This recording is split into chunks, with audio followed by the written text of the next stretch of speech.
All right. Can you hear in the back? Does it? Yeah, is the sound comfortable for everyone? Is the light comfortable for everyone? And are you comfortable? Well, you shouldn't be. The planet's going to shit in a handbag. No, that's just my John Lilly imitation. Not me at all. I'll circulate these now. If you're interested in an intensive rainforest ethnopsychobotany intensive at Palenque in the state of Chiapas next January, why, and you haven't gotten one of those, there it is. And then that gets the hype out of the way right at the beginning. So,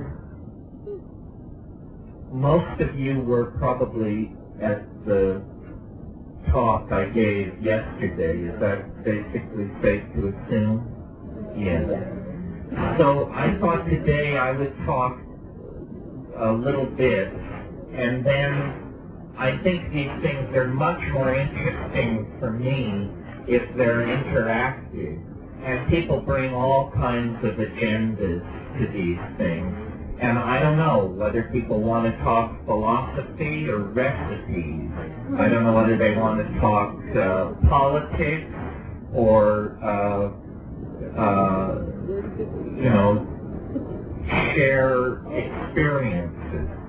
So I want to just, in order to make sure we all understand the domain we're operating from here, I would like to talk a little bit about what it's like to be loaded, because I think that's the ground zero of what we're talking about.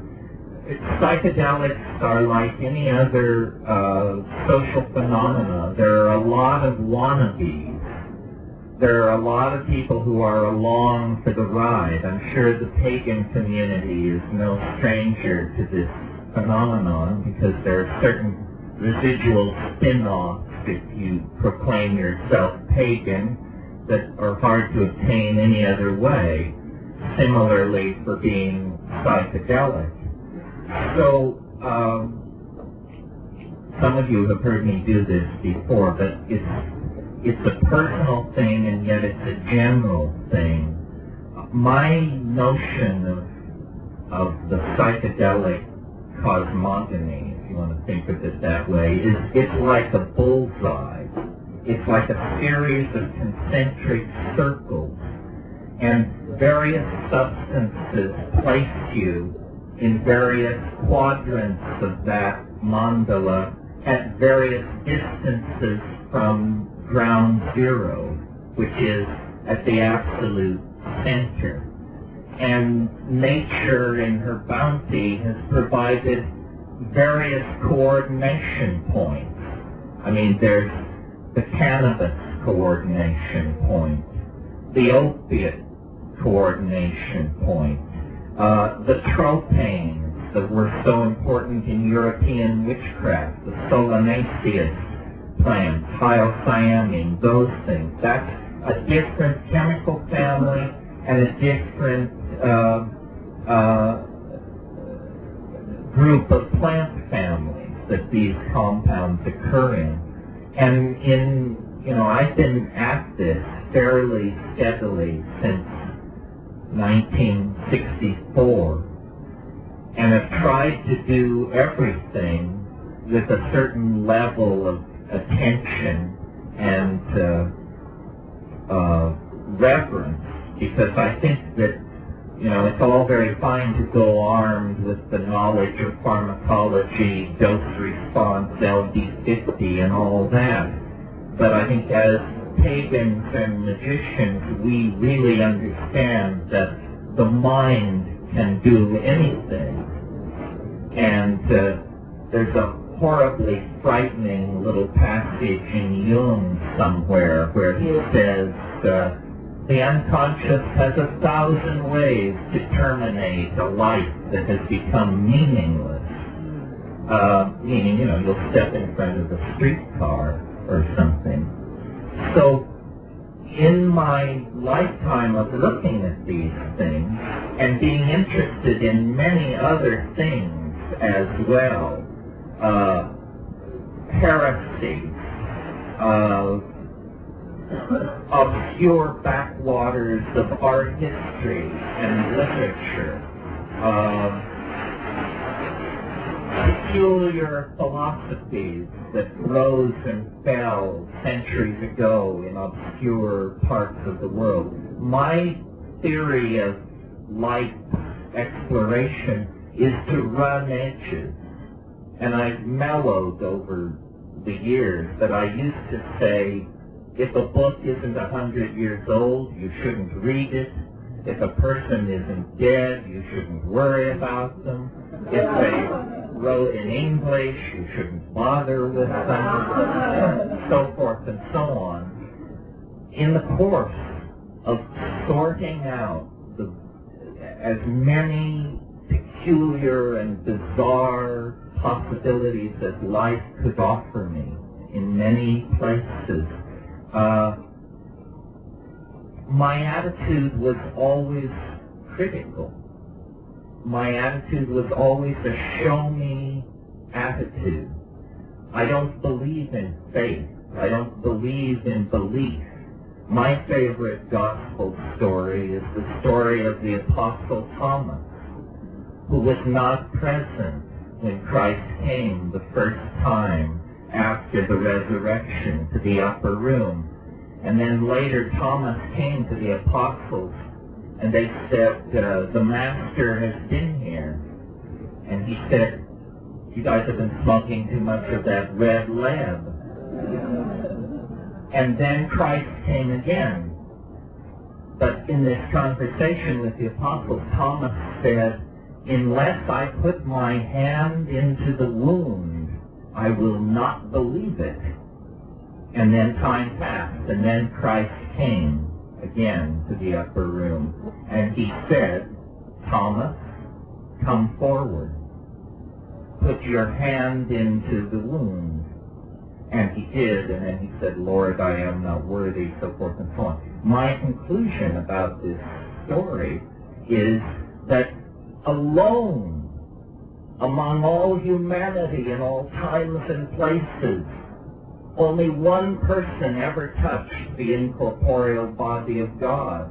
Thomas the doubter touched because he doubted. It was not necessary that the believers should be vouchsafed such a boon, but the doubter was awarded the supreme enlightenment. Okay, so much for that. So my thing has always been, whether you present me with a diet, a social arrangement, society, a sexual conundrum, a work of art, my criteria is it shit or is it Chinola? And I'm happy to give you the benefit of my personal life experience proceeding along those lines. I want to talk about what to my mind is the quintessential hallucinogen, and consequently the quintessential spiritual and magical tool of this dimension, and that is DMT, dimethyltryptamine, a compound that occurs in the human nervous system. It occurs in many, many plants. It is the commonest hallucinogen in all of nature. And I don't know how you got to where you are this afternoon, but the way I got here is by testing and by hoping and by pursuing a magical, if that's the word, a miraculous, a transcendental ideal that over the course of life, experience strips from you. You know, you have to get a job, your first love is not your last love. Slowly this pristine, shining belief in perfectibility is eroded by the slings and arrows of outrageous fortune. You know, the dark oxen that turn the millstones of the world. But I'm here to tell you that it is real. There is a doorway into another dimension. Aladdin's lamp is real. Fairyland is real. Magic is real in the most real sense. In the same sense that what we call reality is real. And I learned this through this compound. And one of the great puzzles about this compound is why more people don't know about it. No brotherhood initiated me. No lineage reaching back to the fall of Atlantis brought me into its circle. Therefore, I feel completely free to say anything I want. Nobody has ever come to me and said, you are spilling the beans, you are telling the secret. A long, long time ago, and you know, we all have different opinions, this is mine, I hope it doesn't offend, but a long, long time ago I took an oath to tell all secrets that came my way. Don't tell me a secret. I won't keep it. I'm against secrets. I'm against hierarchies, lineages, all assumption of special knowledge on the part of anyone in the presence of anyone else is abhorrent to me. I mean, I am a true anarchist, first and foremost. So, DMT, like all things in this world, has a physical body, a presence and a presentation. In this case, it looks rather like earwax. It is orange. It is crystalline. It smells vaguely of mothballs. And for my money, it is the lapis, the quintessence, the universal panacea at the end of time has sent a reflection back through the temporal labyrinth, and wherever this touches, wherever this compresses, the mystery is fully present. So what is it then? Well, it's an experience, and I maintain it's the most intense experience you can have this side of the yawning grave, without doubt. And people say, is it dangerous?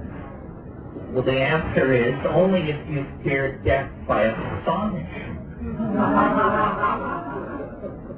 Yes, that's a joke here. It's not a joke there, because you find yourself literally holding your heart to verify that you have not in fact had a coronary thrombosis induced by wonder, terror, reverence, and astonishment. So, here it is, the quintessence, the orange thing. Was it transponded in from Arcturus? Was it handed down through some ancient eldritch brotherhood that found this secret before the pyramids were built? Who can say? Whatever it is, wherever it comes from, here's what happens when you allow it to pass through the blood-brain barrier of your own alchemical vessel, which is your body. The first thing that happens is that there is a sense as though all the air in the room had been sucked out, all the colors brightening, This is that increase in visual acuity that I made so much of yesterday. All edges become sharp. Distant things stand out in their clarity. This is at one toke. At two tokes, you close your eyes. You feel a sense of anesthesia seeping through your body. You close your eyes and you see a floral pattern rotating in space, usually yellow-orange. People who do this occasionally, and nobody does it a lot, call it the chrysanthemum. It's a floral pattern, like a pattern in a Chinese brocade. This forms and stabilizes, and then you either break through it or you require one more toke. And these are matters of physiology, shamanic intent, so forth and so on. The leather-lung hash smokers among us have a leg up in this department. This is a spiritual discipline where the ability not to cough makes the difference between shunyata and, try again. So, you take, let us assume, a third toke, long and slow, through a glass pipe. Pure, you vaporize this stuff. You don't mix it with weed or oregano or any of that, which was done in the past. You want the pure stuff. And you take it in and in and in, and there is definitely somewhere in here a threshold which you must exceed. And when you do that, this membrane-like thing, this chrysanthemum, will actually part, and there is a sound like the crumpling of a plastic bread wrapper or the crackling of flame. A friend of mine says this is the radio intellecty of your soul exiting through the anterior fontanelle at the top of your head. Could be. In any case, this crackling sound and a tone,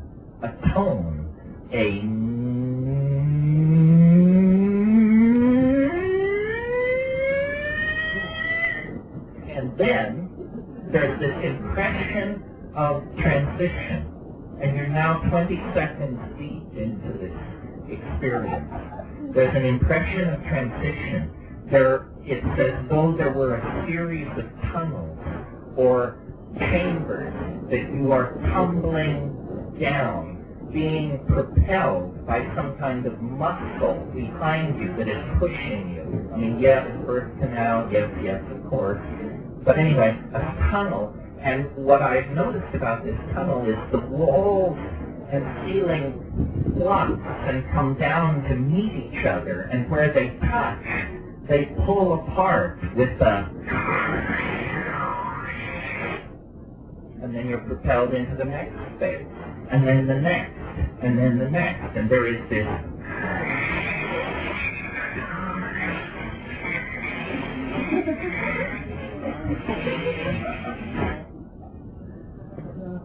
Right.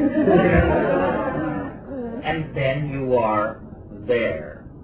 And this is what I want to talk to you about, because of all communities, I hope, perhaps collectively, that someone can say something enlightening about it.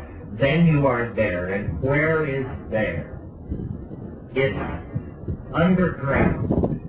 How you know this, you cannot say, but there is an irreconcilable sense of enormous mass surrounding you. In other words, you are underground. You're at the center of a mountain or something, and you're in a room which aficionados call the dome. And people will ask each other, did you see the dome? Were you there? It's softly lit, indirectly lit, and the walls, if such they be, are crawling with geometric hallucinations, very brightly colored, very iridescent, with deep sheens and very high reflective surfaces. Everything is machine-like and polished and throbbing with energy. But that is not what immediately arrests my attention. What arrests my attention is the fact that this space is inhabited, that the immediate impression as you break into it is there is a cheer. The gnomes have learned a new way to say hooray. You break in to this space and are immediately swarmed by squeaking, self-transforming elf machines. These things which are made of light and grammar and sound that come chirping and squealing and tumbling toward you, and they say, hooray, welcome, you're here. And in my case, you send so many, you come so rarely. And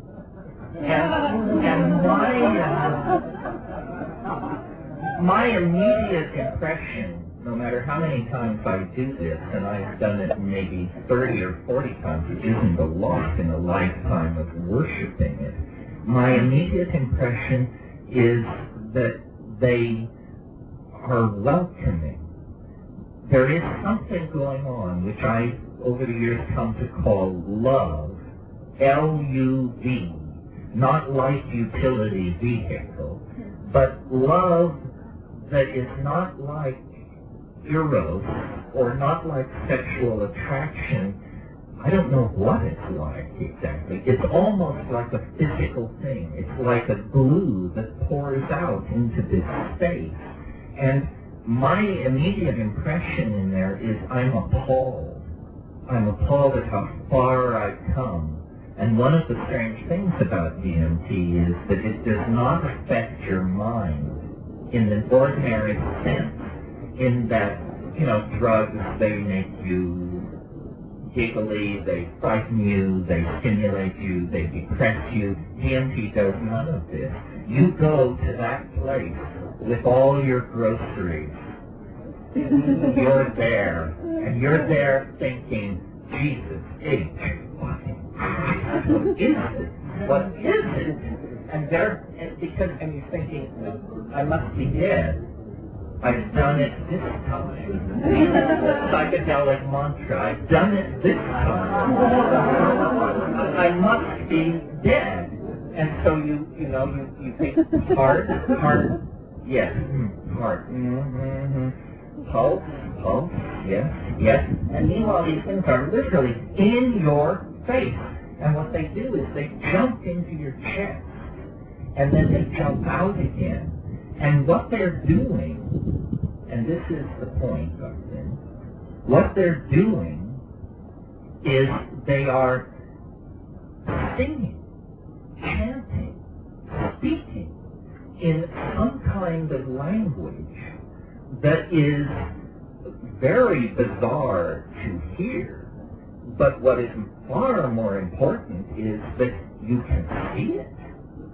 They speak in the language which you see. And this is completely confounding, because syntax is not something you ordinarily reach out and touch. And in this space, that's what's happening. And so like jeweled, self-dribbling basketballs, these things come running forward. And what they are doing with this visible language that they create is they're making gifts. They're making gifts for you.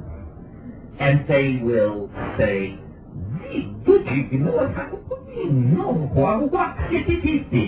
which condenses as something which looks like a cross between a sock with camel, a Havana cigar, a piece of abalone, an opal, and nookie, and they offer it to you. And you're looking at this thing, and as you look at it, it also transforms, changes, speaks, sings, undergoes metastasis, undergoes metamorphosis. And these things are just accumulating. And each elf machine creature elbows others aside, says, look at this, take this, choose me. And as you direct your attention into these things, you have the overwhelming conviction that if you could bring a single one of these objects back to this world, that somehow you wouldn't have to say anything. You would just walk up to people and say, friend? Oh my God! You've got a piece of the action, the real action. So, this state of ecstatic frenzy, and it's like a Bugs Bunny cartoon running backwards in cyberspace or something. This state of incredible frenzy goes on for about 3 minutes, and all the time the elves are saying, don't give way to wonder. Do not abandon yourself to amazement. Pay attention. Pay attention. Look at what we're doing. Look at what we're doing, and then do it. Do it. And it's this thing where then everything stops, and they wait, and you feel like a torch, a spark lit in your belly that begins to move up your esophagus. And eventually when it reaches your mouth just flies open. And this language-like stuff comes out. Acoustically, it's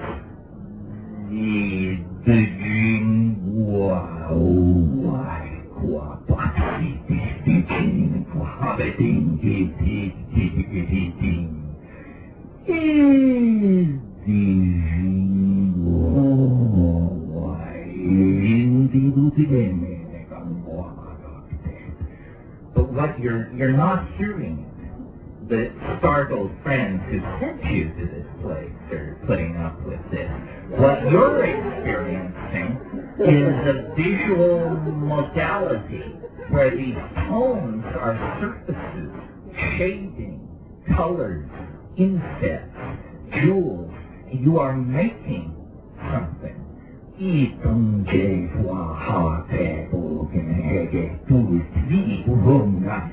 Erase, move forward, add cerulean, put in stippling. It's that sort of thing. And they go mad with joy when you do this. And then, this goes on for about 30 seconds, and then there is like a ripple through the system, and you realize these two continua are being pulled apart. And I had one trip where and often it's very erotic, although I'm not sure that's the word, but it's something, it's almost like sex is the surface of something of which this is the volume. And I'm a great fan of sex. I don't mean to denigrate it. I mean to raise the MP to a very high status. But it's astonishing. And one trip, as the pull-away maneuver began, all the elves turned simultaneously and looked at me and said, "Deja vu. Deja vu."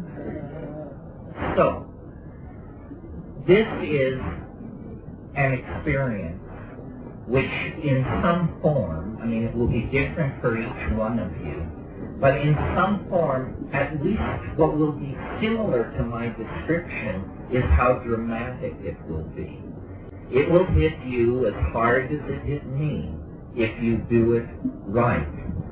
This, to me, this experience is of a fundamentally different order than any other experience this side of the yawning grave.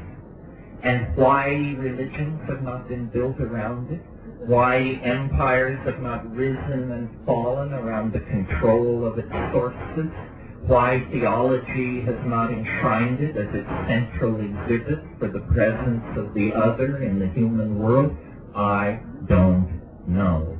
I can tell the secret, as you notice. Nothing shuts me up. But why this is not 4-inch headlines on every newspaper on the planet, I cannot understand, because I don't know what news you were waiting for, but this is the news that I was waiting for.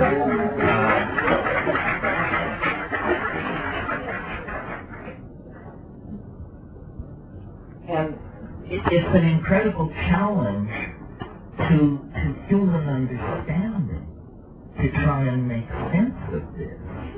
And I started out, reading Jung, doing my Hindu, getting up to speed with all that, studying Zen Buddhism, studying shamanism. The thing that puzzles me about DMT is how little trace there is of it in the human world. I can't point to a period in European art or the art of some group of islanders somewhere and say that is very much like DMT. It isn't. And yet the DMT thing it's like an avalanche of orgasmic beauty, but a certain kind of beauty that only words that I can find for the kind of beauty that it is bizarre, alien, outlandish, outré, freaky, and at the very edge of what the human mind seems to be able to hold. Well, where is this coming from? And what is happening? And this is what I like to discuss with people such as yourself who have wide experience in the world and in the realms of the unseen. This has to be taken seriously. In other words, it's only a hallucination thing. That horseshit is just passe. I mean, reality is only a hallucination, for crying out loud. Haven't you heard? So that takes care of that. It's only a hallucination.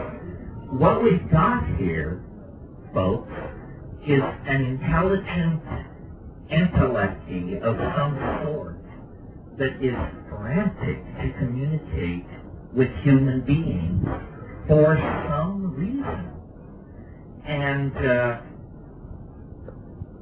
the possibilities can be logically enumerated. And what we've got here is either this is an extraterrestrial, evolved around a different star, possibly with a different biology, may not even be made of matter, came across an enormous distance sometime, maybe long ago, has some agenda which we may or may not be able to conceive of. This is it, the real thing, as the little girl said in Poltergeist, they're here. So that's one possibility. That's just one possibility. And I present these without judgment because I'm not sure.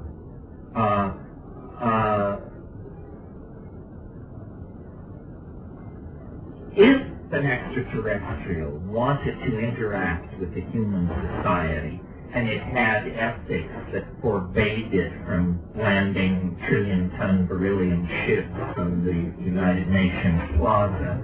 In other words, if it were subtle, I can see hiding yourself inside a shamanic intoxication. You would say, let's analyze these people. Okay, they're kind of hard-headed rationalists, except they have this phenomenon called getting loaded. And when they get loaded, they accept whatever happens to them. So let's hide inside the load, and we'll talk to them from there, and they'll never realize that we're of a different status than pink elephants. Okay, that's one possibility. Now, another possibility is that this is not about extraterrestrial flight and enormous technologies and distant homelands, that, and this is maybe closer to friendlier to pagan notion, that there is a parallel continuum nearby, essentially right here, and call it fairyland, call it the Western realm, whatever you like, that you don't go there in starships. You go there through magical doorways, which are opened via ritual and things like that. That is a possibility as well. Certainly human folklore in all times and places except Western Europe for the last 300 years has insisted that these parallel domains of intelligence and organization exist. There is a third possibility, which I leave it to you to decide whether this is the more conservative position or the more radical position. And I reached this reluctantly, and I'm not sure this is my position, but these things have a weird, these types, as I call them, these self-transforming machine elves, these syntactical homunculi, have a very weird relationship to human beings. First of all, they love us. They care for some reason. Whoever and whatever they are, they're far more aware of us than we are aware of them. I mean, witness the fact that they welcome me. So, is it possible that at the end of the 20th century, at the end of 500 years of materialism, reductionism, positivism, what we're about to discover is probably the least likely denouement any of us expected out of our dilemma. What we're about to discover is that death has no sting. That what you penetrate on DMT is an ecology of human souls in another dimension of some sort. I mean, this is hair-raising to me, and I spent my whole adolescence and early adulthood getting free from Catholicism and its assumptions, and I never imagined that a thorough exploration of life's mystery would lead to the conclusion that, in fact, this is but a prelude. We are in a very tiny womb of some sort. Our lives are gestation, and this is not where we are destined to unfold ourselves into what it means to be human. This is some kind of a metamorphic stage, like the pupa of a butterfly. And so, this is deep water, because, we are fairly agitated over the fact that we fear the planet is dying, and us with it. This stuff raises the issue that you don't know what dying is. Therefore, it's very uncertain exactly what sort of an attitude we should take to it. And as I say, I am not advocating a position. Mysteries are not unsolved problems. They are mysteries. When you stand naked in the presence of the mystery, it is still utterly and completely mysterious. But I enjoy talking to people about this because I think that the human body, the human mind, these are tools for the soul to use in the effort to unlock its meaning and its destiny. And millions of people, perhaps billions of people, have gone to the grave without knowing that this is possible, this experience that I just described to you. And it's perfectly harmless. I mean, I think that if science would back out of politics and do its work, we could establish that DMT is the most harmless, the safest of all hallucinogens. The fact that it occurs naturally in the human brain is the first clue to the fact that it's benign. The second clue is the fact that it only lasts 8 to 12 minutes. What that means to a pharmacologist is the body perfectly understands what to do with this compound. You take a hit of DMT, and your body says, oh, I recognize this. Activate the animation cycle, activate demethylation cycle, activate. It knows what to do. And so within 10 minutes, you're down. A drug that you take, and 48 hours later, you're lying around in warm baths and refusing telephone calls, is a drug you shouldn't have taken. Because it's hitting you too hard. That's not clean, it's not smooth. DMT, the most powerful hallucinogen known to man and science, clears your system in 15 minutes. I mean, you're so down, you don't have a small headache or need to take a nap or anything. You're ready to do phone calls. So how can it be then that a compound which each of us carries right here, right in the pineal gland, right in the Ajna chakra, the Philosopher's Stone is no further away than that? How can this be secret from us? How can we be trapped in a dimension of such limitation and such mundaneness when our own nervous system and the ecology around us and our own history over the past 500,000 years argues that this is what we were born and bred for? This is where we belong. This is what a play in the fields of the goddess must mean. And somehow history has made us dysfunctional, buried the mystery, made it, if at best, a piece of secret knowledge jealously guarded by somebody. I mean, I don't know. There are lots of mystery cults and secret societies in the world. I don't know if any of them are guarding DMT as a secret. It may be so. No one told me to keep my mouth shut. If a very suggestive short story, I'm sure many of you know and love the Argentine surrealist writer Jorge Luis Borges. Well, Borges has a book, I believe it's called Labyrinth. And in Labyrinth, there is a short story called The Sect of the Phoenix. And it says, there is a sacrament older than mankind. The sectarians have been the victims of every persecution in human history. And the sectarians have been the purveyors of every persecution in history. These sectarians are not identifiable by race or place or language or time. To the adept, the mystery appears ridiculous, yet they do not speak of it.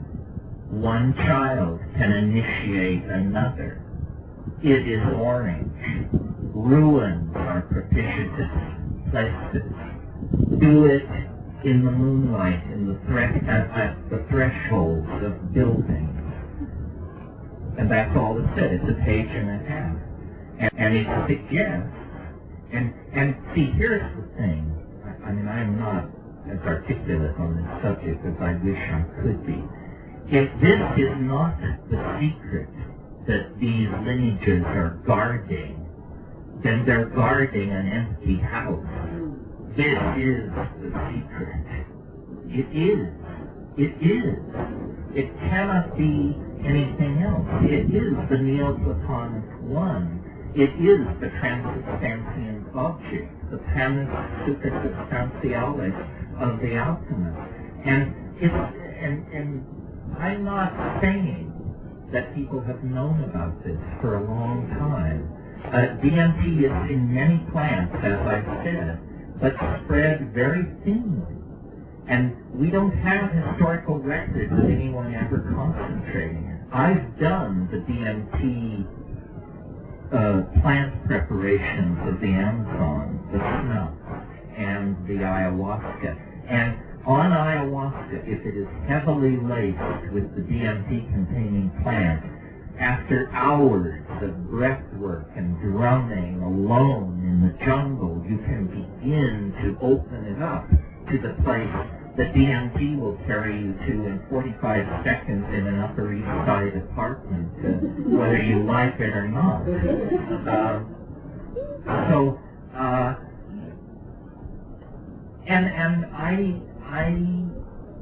Some of you may have seen, years and years ago, this B movie about a guy who has a big ranch in Mexico, and one of the campesinos comes rushing back from having encountered a brontosaur in the forest, and he can only point inarticulately at the woods and say, something, something, something, something. And that's what I am. I'm a monkey. And I come back to the truth. And I'm telling you, there's something over the next hill that is off the scale. Off the scale. And I have made it my business to, delve. I'm a delver. I'm a noetic archaeologist. The obscure heresies and strange rites and all of this stuff. Been there, done that. It's all pale soup compared to this. And so I hype it to you. He said you can't go further into the bardo and return. And so I think that we stand at the brink of an enormous frontier. Call it incorporeality, call it non-material existence, or, bite the bullet. Call it death. But this is the frontier that we stand on the edge of. This is what history has been about.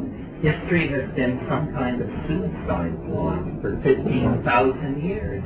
Not a moment passed that the plot was not advanced closer and closer and closer and closer to completion. And now in the 20th century, we see that this thing, this transcendental object at the end of time, this attractor that chose us out of the animal kingdom and sculpted the neocortex, opposed the thumb, stood us on our hind legs, gave us binocular vision. This thing is calling us toward itself across eons of cosmic time. We are asked to mirror it, and as we mirror it, we become more of its essence.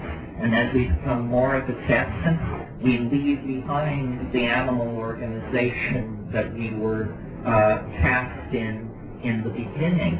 And what this is about, who knows? Is this a drama of cosmic redemption? Is it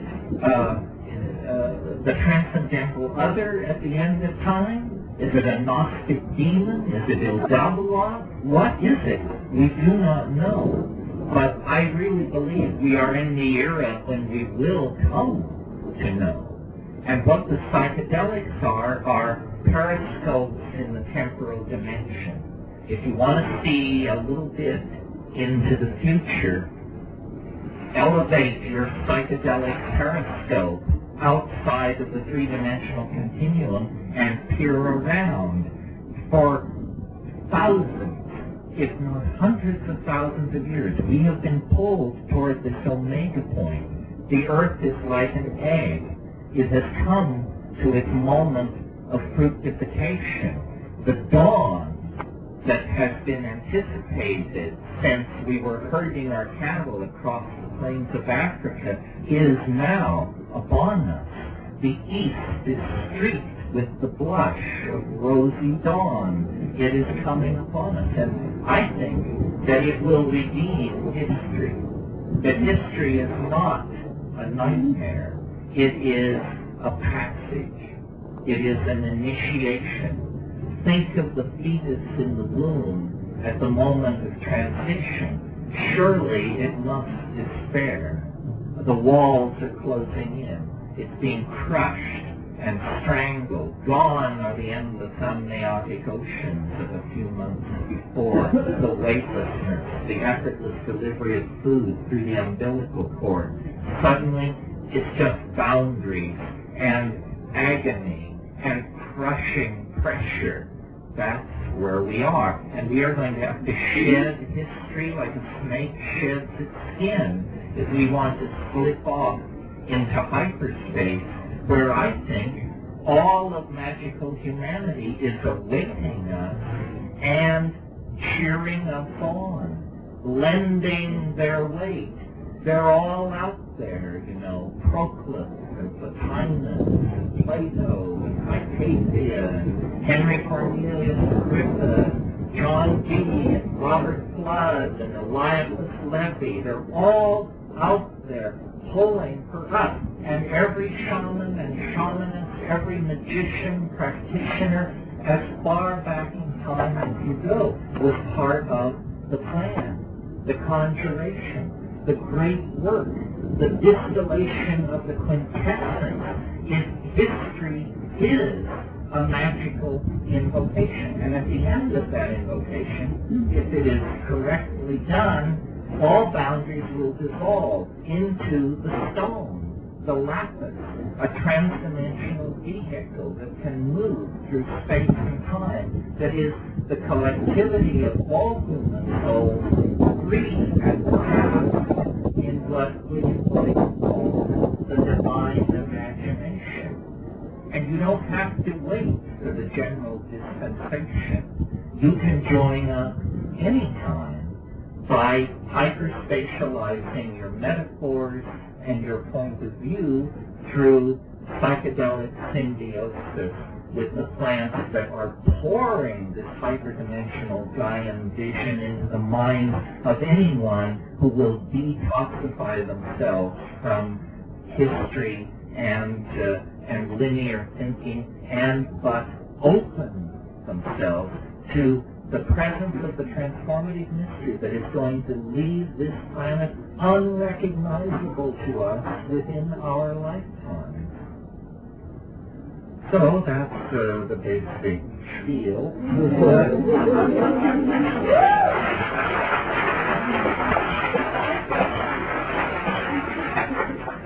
And I think it raises a lot of questions, and yours is first.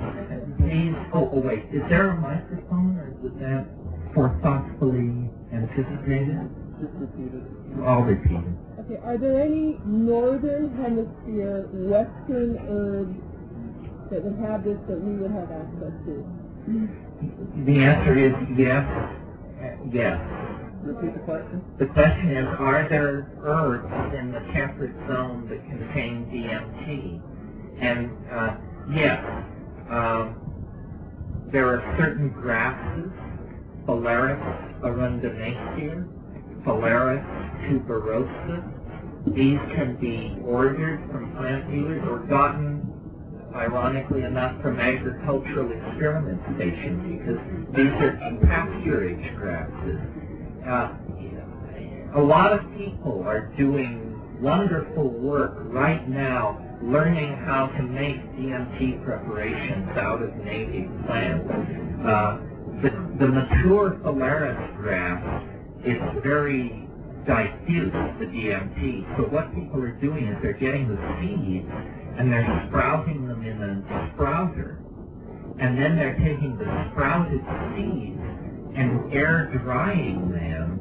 Well, you can imagine how powdery sprouts become if you air dry. Well, then you can powder up a handful of these sprouts and twist that into a bomb and come very, very close to the flash point. The other thing, I mean, since I'm talking to recipe-oriented musicians, the other thing you need to understand if you want to work in this area is that The DMT can ordinarily not be taken orally because there is an enzyme system in your intestines called the monoamine oxidase system, and it will destroy the DMT.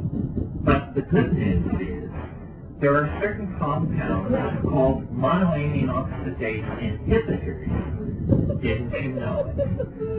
If you take a monoamine oxidase inhibitor and then you take DMT, the DMT will survive the gut and pass into the bloodstream and pass the blood-brain barrier. So here is a very important piece of practical information I'm about to give you.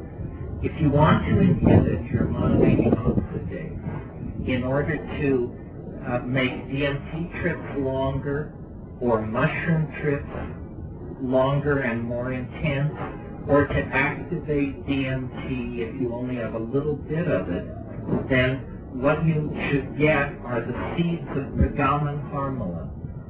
P-E-R-G-A-M-U-M, Pergamum harmala, H-A-R-M-A-L-A.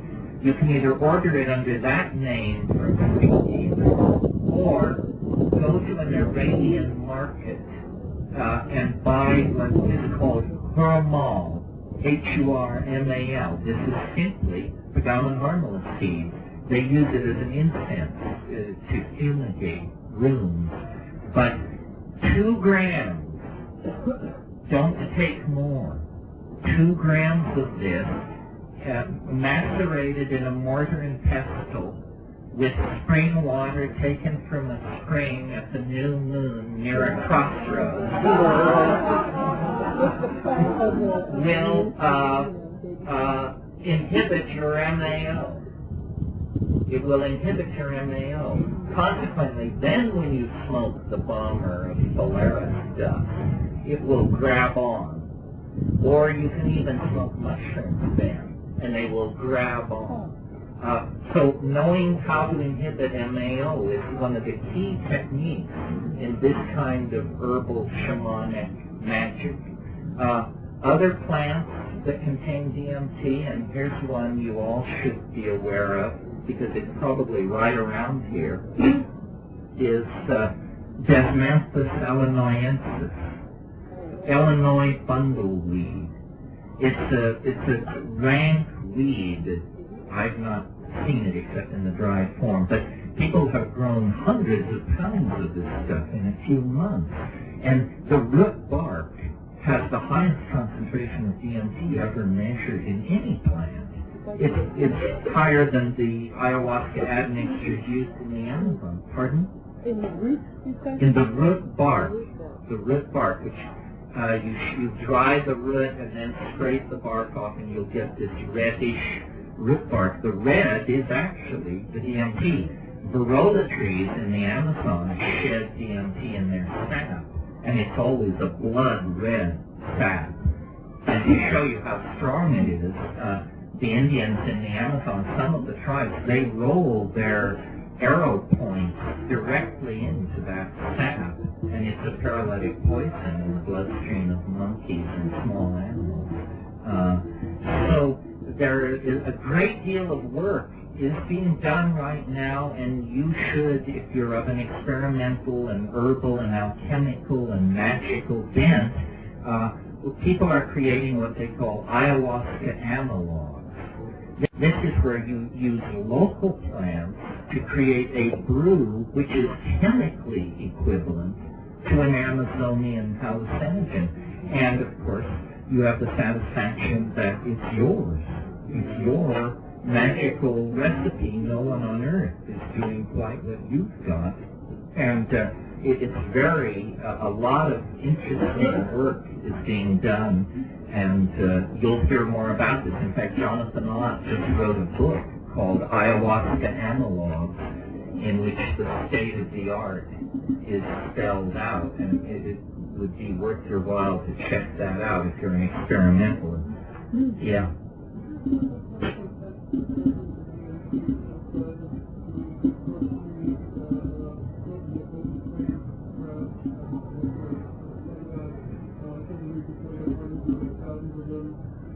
The question is there a more is there a simple reagent test for the presence of DMT? The answer is sort of. You can do a paper chromatographic test, and all you need is a little UV light and some chromatography paper and some solvent dishes. I mean, it's at the level of a 7th grade science project. Yes, I don't know how much I should say on this subject. I'm probably about to say too much. But at one gathering I go to, one of the people who's a very regular part of that particular posse is a wheat breeder. So when he heard about the Polaris, he was a geneticist and a wheat breeder, and he has been working very quietly on his own to produce super strains of Polaris. And I think we will soon see super strains, because the underground community is incredibly creative in this area. The compound I talked about yesterday, Salvia divinorum, that's all underground work. Brett Blosser, the anthropologist who discovered it, is a complete freak. The chemist who extracted it, who would prefer I don't put out his name, is a complete freak. And the people who then did the confirmation studies, my brother and his band of performing pharmacologists, all around. So we do not take ourselves seriously enough. I mean, we have our scientists, we have our philosophers, we have our thinkers, our legal experts. We are a complete community. And it's no longer, in my mind, even necessary to publish in straight journals and to seek a pat on the head from, the American pharmacology community. They don't understand what these things are for anyway. Yes. About yesterday, you mentioned something of the jungle in the Bayfield, California, and I don't have the first part of that. Could you give us the name of the... Yes, I'll repeat this and strengthen once again my case to the guy who owns the company that he should pay me for help. If you want a catalog of extremely rare and useful psychoactive and magical plants, probably the most complete in the world, the company is called Of the Jungle, P.O. Box 1801, Sebastopol, Sebastopol, California, 95472. Write and ask for a catalog, and tell them George Bush sent you. No, I'm teasing. Don't tell them that, they won't send you the catalog. 1801 is the box number. Yeah.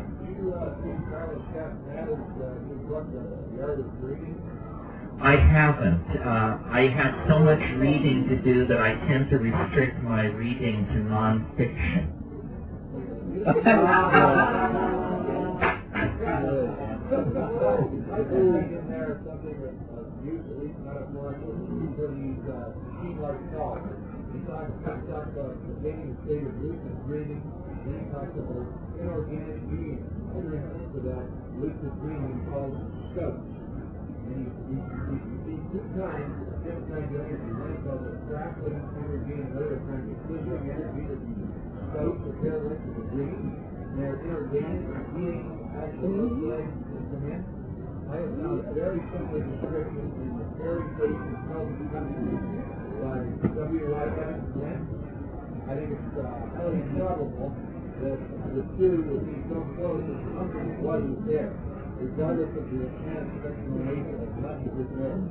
Well, Lenny, I didn't mean to diss Castaneda as a metaphor maker. No, I think the Teachings of Don Juan is a tremendous book. I'm very suspicious of some of his later stuff. It's interesting what you said, because the famous crow transformation in the Teachings of Don Juan has been traced, and I'm sure many of you know this book, has been traced to George MacDonald's book, Through the Gates of the Silver Key. And George MacDonald was a friend of Evan Vance. So I think what we're getting here is a mining of late 19th century English folklore by Castaneda. Nevertheless, the presence of these small entities has been a part of folklore for a long, long time. Elemental types. What puzzles me, I guess, is I've spent a lot of time in this magical literature and art historical area, and the descriptions don't quite match. I can't quite convince myself that the sprites, the afrits, the nixies, the jinns, these creatures of the woodland fae are the same thing. Or I don't know whether I am contaminated by an early love of science fiction.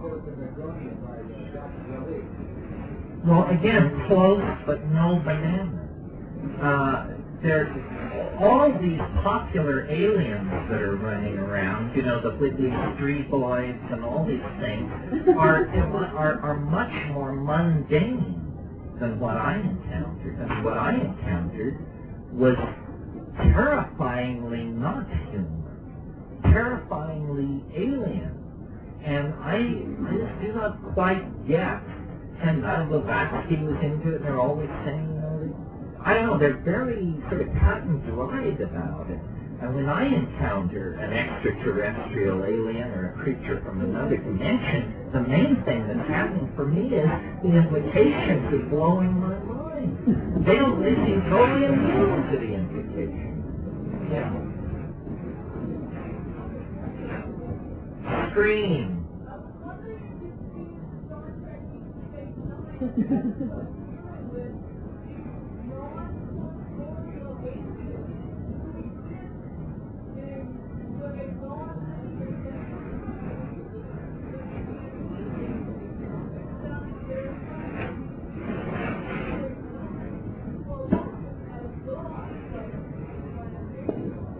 Well, a sufficient amount of DMT is smoked west of the Pacific Coast Highway that it wouldn't surprise me if the writers of Star Trek, were on to this. Yes, what is not much talked about, the part of the experience which is anomalous, and maybe people who know more about magical literature than I do can correct me, but what the elves are really interested in is this stuff which I call visible language. That's the whole point of the encounter, is to exhibit it and to get you to do it. Well, now, first of all, think for a minute about ordinary language. It's really weird. It's the weirdest thing we do. I mean, if you were looking for the thumbprint of God on creation, human language would be a good candidate. Because, look, we're supposed to be some kind of animal who just went a little further than the next guy. But to get out of that Shakespeare and Milton is a pretty amazing accomplishment, hardly to speak of the mathematical languages that we generate. So something happened. Some people think only 35,000 years ago. Imagine if that's true. I mean, I don't care. Some people say 150,000 years ago. But to speak, to take small mouth noises and to turn them into signifiers for symbols and relationships, in spite of some people's enthusiasm for cetaceans and dolphins, I just am not overwhelmed by the evidence. I mean, to me, you know, it is a miracle to be able to speak poetry. It is a miracle. I mean, when Coleridge wrote, and south and south and southward we fled, and it grew wondrous cold, and ice mast high went floating by as green as emerald. I mean, that's language, and it's magic. And we have a fascination, then we also paint, then we sculpt, then we write, Then we create electronic databases, then film, television. Clearly, what we want to do is we want to communicate visually. And these things are saying there's a way to do it. Let's do it. And I don't understand. Do we all have to be loaded on DMT all the time? Can you learn to do this? The gentleman who asked about dreams, here's a piece of information that is critical in this jigsaw puzzle. If you have smoked DMT at any time in the past, it is possible to have a dream in which people are running around and you're checked into the Mars Hotel and the luggage is lost and this and that, and in the middle of all that, someone drags out a little glass pipe and hands it to you. It will happen. It will happen in the dream. Not a memory, not a simulacrum. It will really happen. Well, now, to me, that's an amazing piece of data, because what it's saying is you can do it on the natch. You may have to be dead asleep, but still, on the natch, this can be done. And the lucid dreamers, the biofeedback people, the people who claim these wonderful things that you can do with sleep and dream and programming, I challenge them. Teach people to have DMT dreams in their sleep. And then let's figure out how to drag that puppy into the light so that we can do it at will on the natch. Just 1 second. One thing that I have come to believe is that we remember no more than 5% of our dreams, and it's the most mundane 5%. I think, and there's scientific evidence to support this. Remember I said DMT is in the human brain? Well, it concentrates in the human cerebrospinal fluid on a 24-hour cycle, and it reaches its peak of concentration between 3 and 4 a.m. in most people. That's when the deep REM sleep is happening. When you give somebody DMT, they lay back, they close their eyes, and the way you, the guide, the sitter, I don't like the word guide, you, the sitter, the way you can tell that they're getting off is their eyes dart wildly behind their closed eyelids. It means they're in REM. They're in REM sleep. They've been immediately shoved into deep dreaming. So I believe that what DMT is doing in normal human metabolism is it mediates the descent, the spiral descent into dream, and that every single night we are reunited with the boundaryless oceanic mystery of being that we are so frantic about in waking life and so distant from. And that if we could in fact just engineer a drug that would allow us to remain fully conscious as we drift deeper into dream, we would need no other drug or substance. That's where we want to go. And I think that's where history is headed. What the archaic revival is about is a revivification of the aboriginal dream time. We are going to live in the imagination. We are preparing to decamp from three-dimensional space. I mean, yes, the Earth is the cradle of the human race, but you don't stay in the cradle forever, you know. And it's something like going into dream. It's something like taking the hyper-technical virtual reality internet head of the snake and inserting the shamanic, late Paleolithic, ecstatic, orgiastic halo of the snake, and then you have the Ouroboros completion. Then you have the quintessence, and the work is complete, and history ends, and we live then in the light of the stone made manifest. Yeah. Well, wait a minute. This person. Then you. Sort of. Yeah.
I understand what you're saying, but is there a question?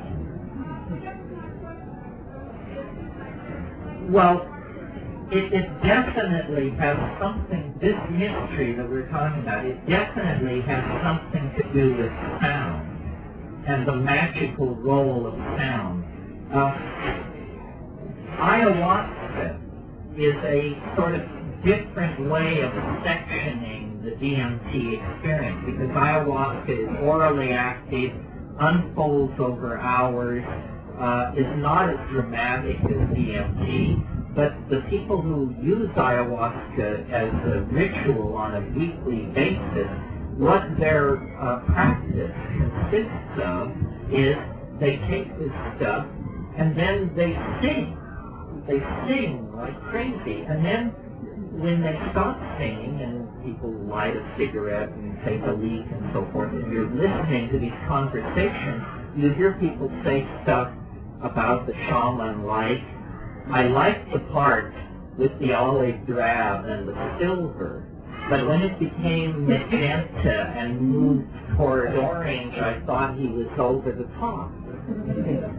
What kind of a criticism of a song is this? And the answer is, sound has become a visually beheld medium.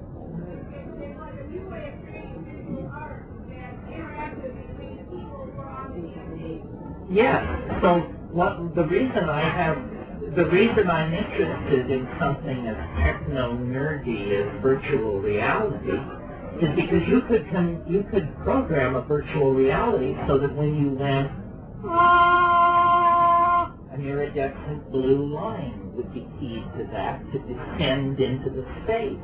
And I'm very interested in environmental and electronic simulations of psychedelic states.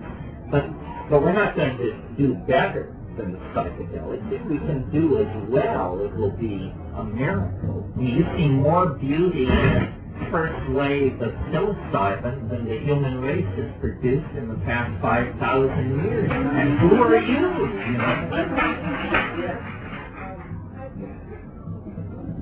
No, I promised this guy, Benny, and I felt his flash of rose.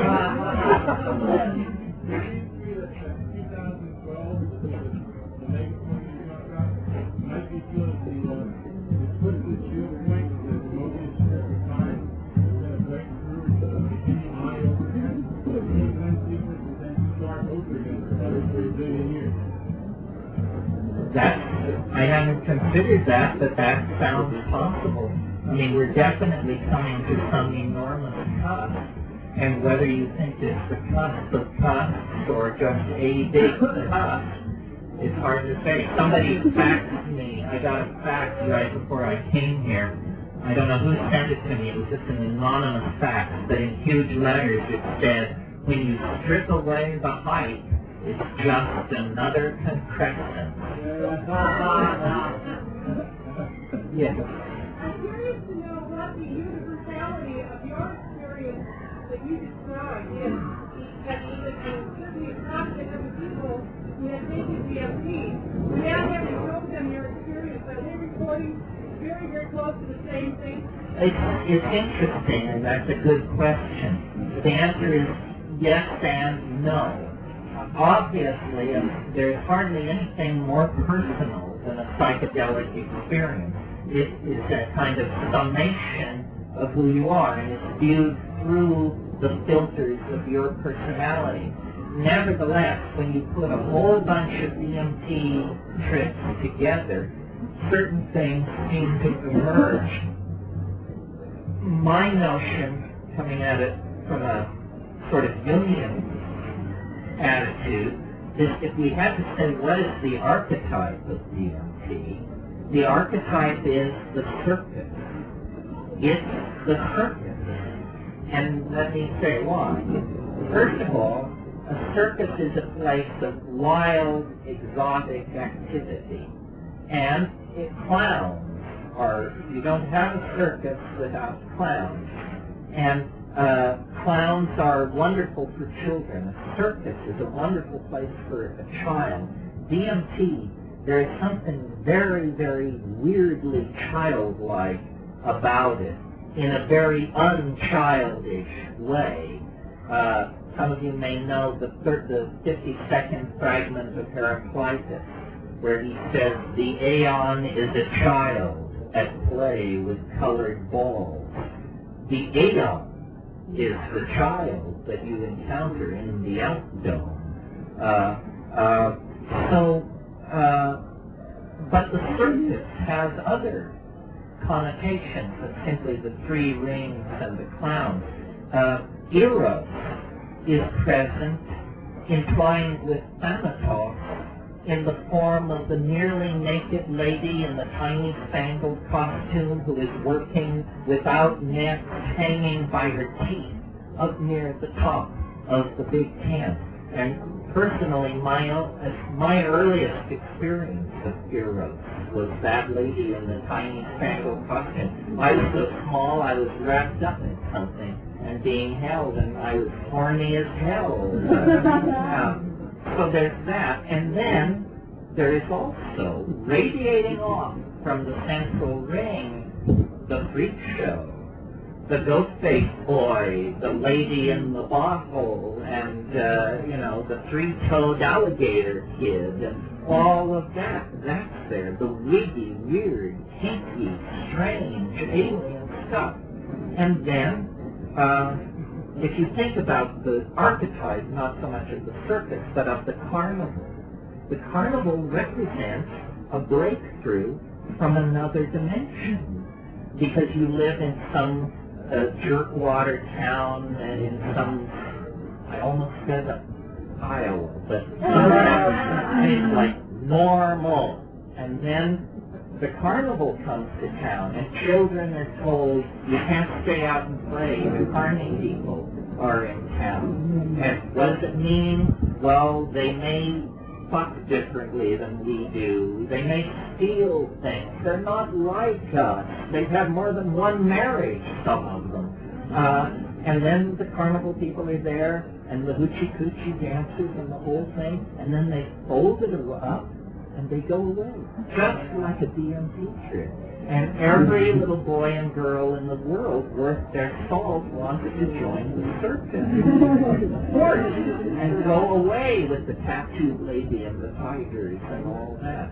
So it is the archetype of the circus. So then I've seen many, many people take DMT, and some get what I get, which is it's sort of gone beyond the circus. It's the circus that the circus as presented on the Neville Ganubi crime, or something like that.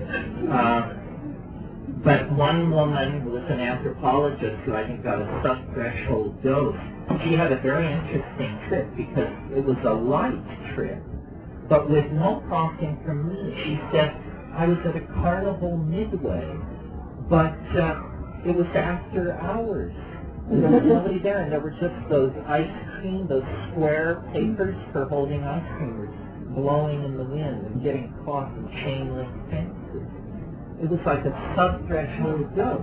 Well, then if she'd done more, she would have arrived there 8 hours earlier. And if she'd done yet another dose, it would have moved off into the zone of the truly weird. That's why I love the film of Federico Fellini, because here was a circus.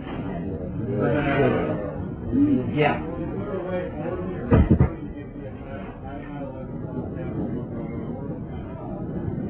A way to get the DMT? Well, you could conceivably inhibit your MAO. I don't want to tell you to do it nasally because it might be a really stinging experience. Well, then you could do it. I'm working on something. I'll describe it to you. I'm having a glass blower make a thing which has a chamber with a pipe stem coming off it.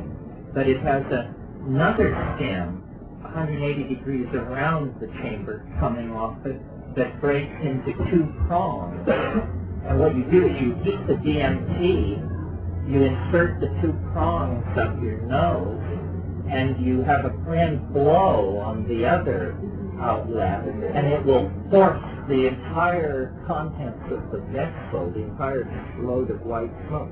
But, you know, don't try this at home. Pardon me? I don't like the first concept. You know, there are old pharmacologists and bold pharmacologists, but there are no old, bold pharmacologists. Yeah.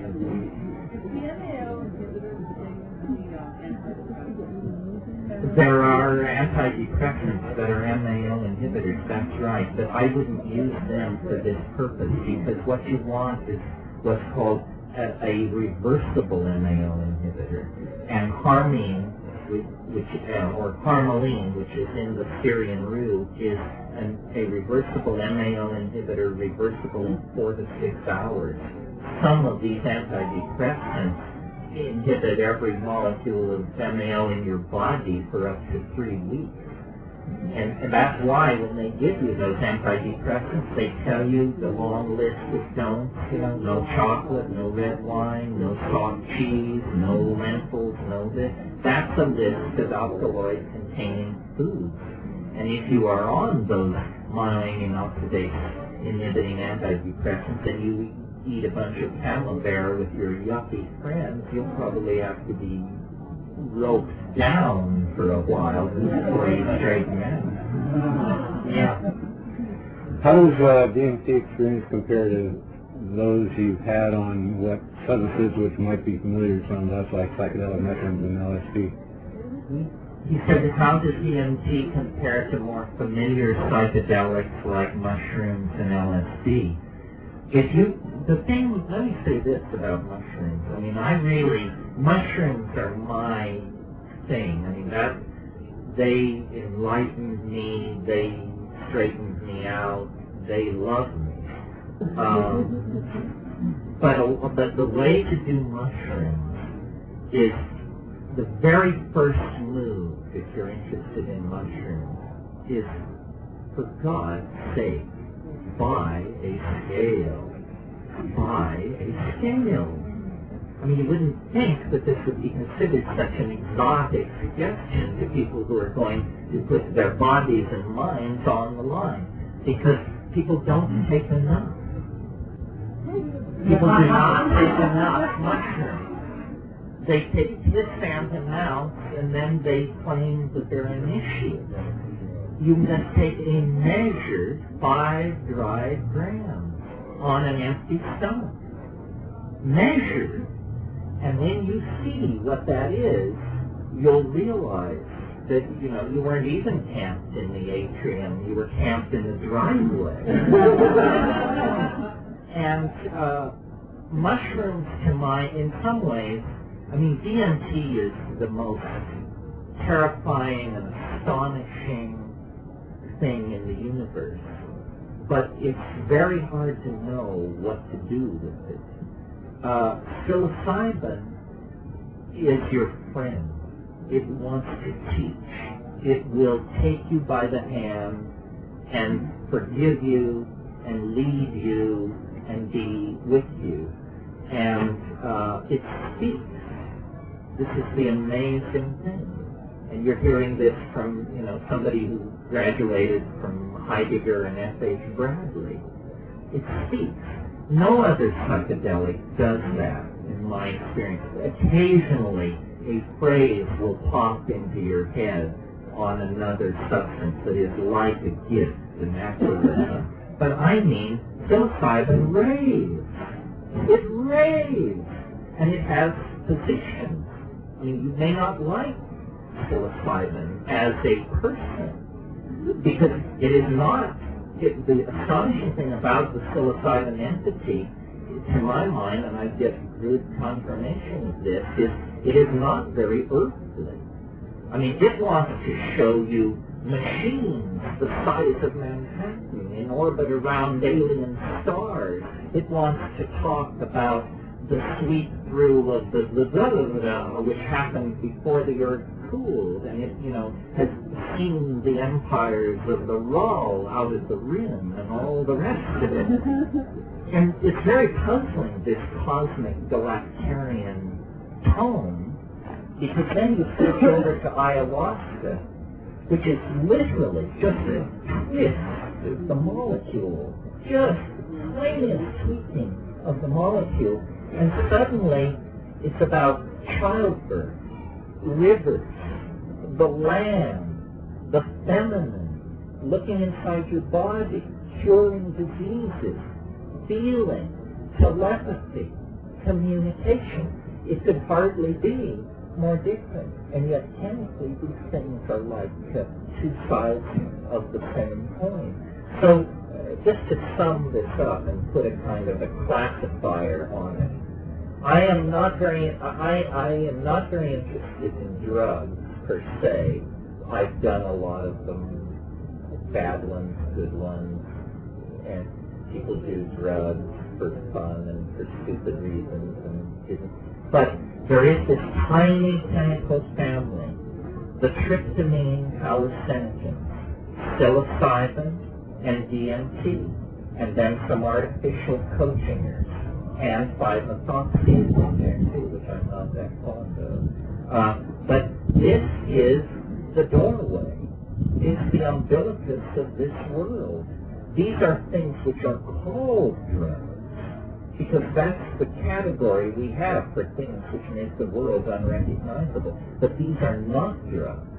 They are magical doorways into staggeringly titanic dimensions of gnosis, power, information, understanding, and dimensions filled with affection for humanity.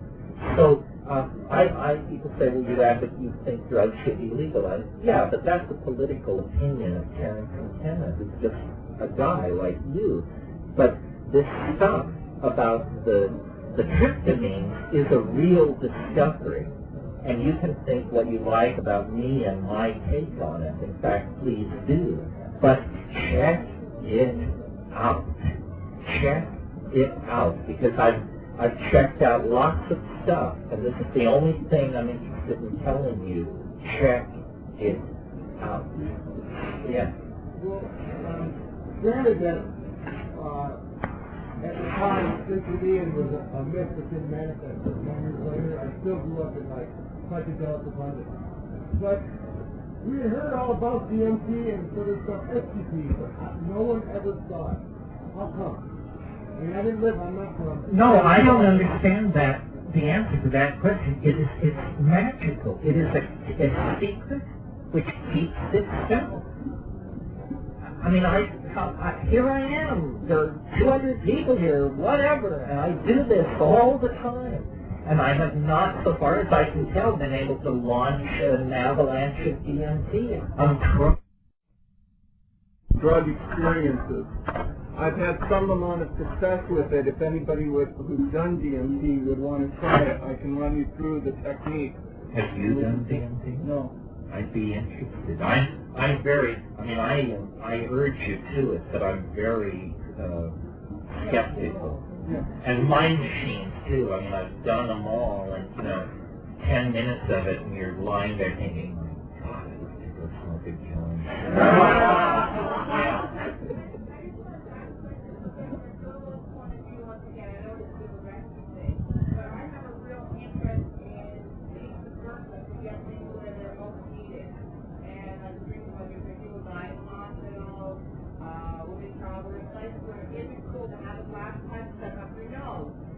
People notice things like that. It cuts down your confidence. If you're on pictures, it's really, really subtle. You can put my name on it, and no one knows what it is. It was Canada, across the border. There's a medicine guy that will blow your mind, and no one knows what it is. So I'm sort of like, right? Yeah, it's sort of like that. Is it alcohol soluble? Sure it is. And if you were to make it an alcohol product, then you can use it black and alcohol, because it's more clear, clean, and whatever, and you've got really drinkable form, you've got a full on the top. And so they really tend to bypass the That's a great idea. And in that way, you would take heart medication because it would restrict the bloodstream from your So, the question is, well, do you do that? Is it breathing with the bar? Yeah. And make a tincture of the exactly. Yeah.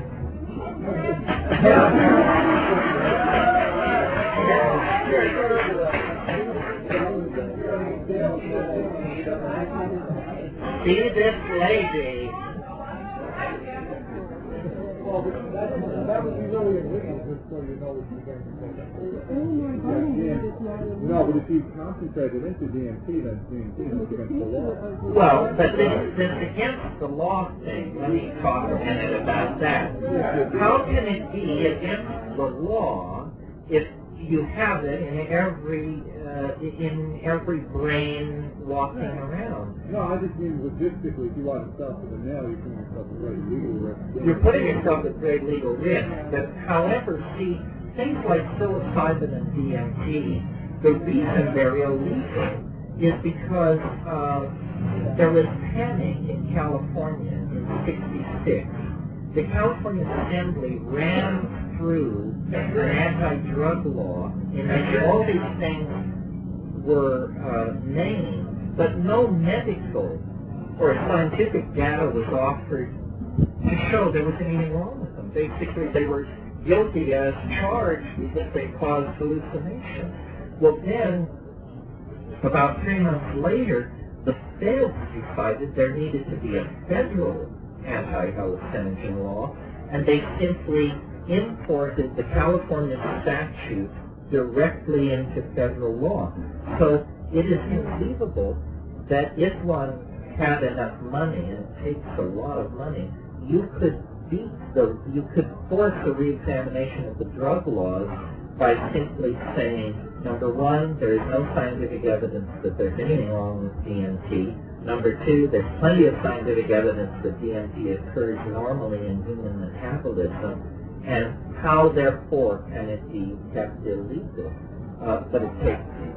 Huh? Unless the plant is specifically named, but the Attorney General, at his own discretion, can add those plants to the schedule list without asking them. Yeah.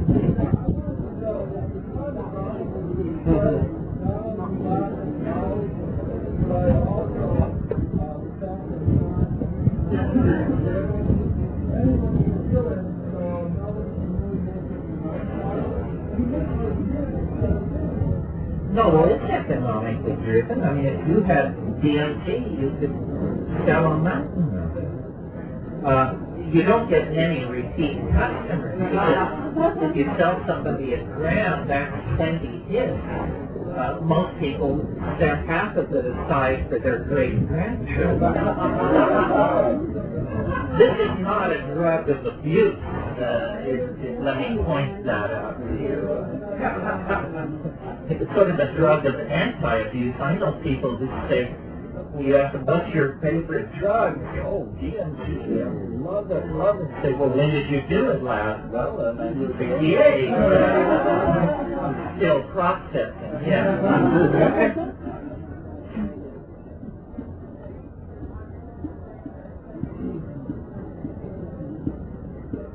Yohembane. Is that what you asked about? I'm not sure that yohembane is an MAO inhibitor. You should look it up in the Merck manual, and that it always does. There are many things which are weak MAO inhibitors. The easiest source for an MAO inhibitor, though, is the pregabalin harmala, and also there is a plant in North America. Oh no, I'm sorry. It also is pregabalin harmala. Pregabalin harmala grows over vast areas of New Mexico, Nevada, and it yields a bright yellow dye, which is actually the harmine itself, is the dye. Yeah. As one who survived somehow more than 2 decades of all kinds of hallucinogens, and felt that for me personally, to clean up. I heard nobody bring up, and you don't have the possibility or discussed in any way of concerning this. I would like to hear your views on it. Well, we should certainly talk about casualties and dangers. Addiction doesn't really figure in here in the ordinary sense of like opiate and nicotine addiction. Cannabis is the most addicting of these minor and near psychedelics, and it's only psychologically addicting. I mean, I found this out because a couple of years ago I actually quit for 2 months after not drawing an unstoned breath for 25 years, and all that happened was that I read more, and it's not clear that that's my problem. So, but danger we need to talk about, and that brings up the question, how should one do these things? How can you do it and gain maximum benefit and minimum wear and tear on your psyche and your body? The first thing is inform yourself. Inform yourself. The first stop on the psychedelic trip is the library. There are very, very deep books on these subjects, on the anthropology, the pharmacology, the psychology, the quantum mechanics of drug activity. Inform yourself. And then it's not about taking every drug in the book. And, people reel them off. Say, well, I did junk, I did this, I did that. It's no point. You don't get points for that. What you have to do is, and here's a piece straight out of Castaneda, you have to find your ally. You have to find what works for you. And if you take a drug or a plant and you have a horrible experience, you don't really need to go back and back. The other thing is, danger lies in the direction of combination. These are called synergies by pharmacologists. And if your idea of a big evening is to, shoot 100 milliliters of ketamine and then drop some MDMA and a little 2CB an hour later and then bring on some acid of undetermined provenance and so forth. Well, then, and I said, well, how was it? It was far. But the point is, this can never be reproduced, and these things are very dangerous. They synergize each other in unexpected ways. I mean, my God, if psilocybin and DMT have never been studied, do you think their relationship to Romalar and Nardil has been looked at very carefully? I don't think so. Then how to take it? And I represent a faction on that. I believe that you should take it with as how can I put it? With as little company as you can stand, basically. A lot of people like group work. I don't. But then I don't like groups generally. I mean, I'm basically a loner. And if I take psychedelics with somebody, I worry.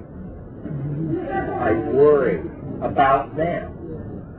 And it keeps me on the surface. And I've had many psychedelic experiences where in the middle of it, it has passed through my mind, gee, I'm sure glad nobody is here to see this, because I'm sure it would alarm them, and then we have a crisis.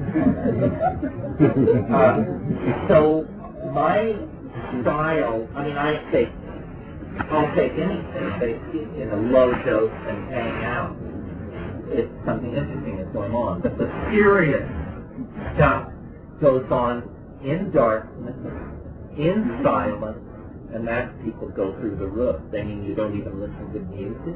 That's right. In darkness, in silence, in a comfortable state, and that may mean in your apartment in Manhattan, or it may mean up a tree in Yosemite, whatever your thing is. And then I always use cannabis. Cannabis is your navigation tool, your reality check, your everything. I roll up the bombers and I lay them out in front of me, and I have my mojo bag and a few things like that. From the moment I take it, I'm in sacred space. And this isn't even a rule followed in the Amazon. I mean, it totally blew my mind. In some ayahuasca circles, people would sit around talking and talking. Then everybody would take ayahuasca. There would be a sacred ceremonial moment. Everybody would take the ayahuasca. And then yak, and motorcycle parts, and what are the missionaries up to, and who's screwing who, and yak. And then at 30 minutes on the dot, the shaman would begin to whistle, everybody would shut up, and within a minute, we'd be gone. But the way I like to do it, and this is a good Catholic method for those of you who are recovering Catholics, I take it, and then I sit in my space, and I carry out what in catechism class we were taught is called an examination of conscience. This is where you think about all the ways you've screwed up and all the people you've screwed over, and you basically anticipate a bad trip, is what it is.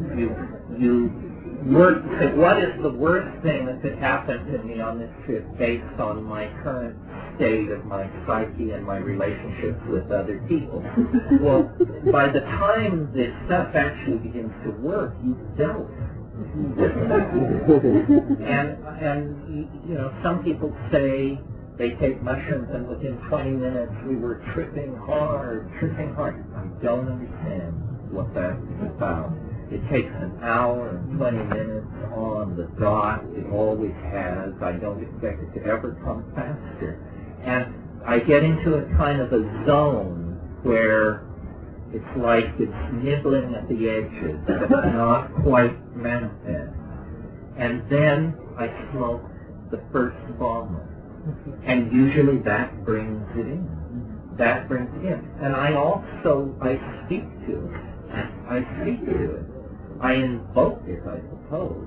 And in my own way, I don't know if it will pass Gardnerian muster, but I say to it, show yourself.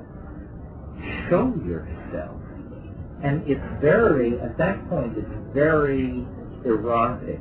It's like a veil dance, is what it is. It is a veil dance.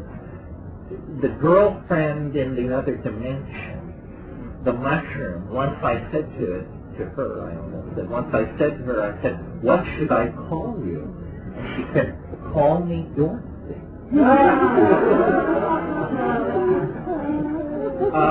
So I invoke it, and it comes.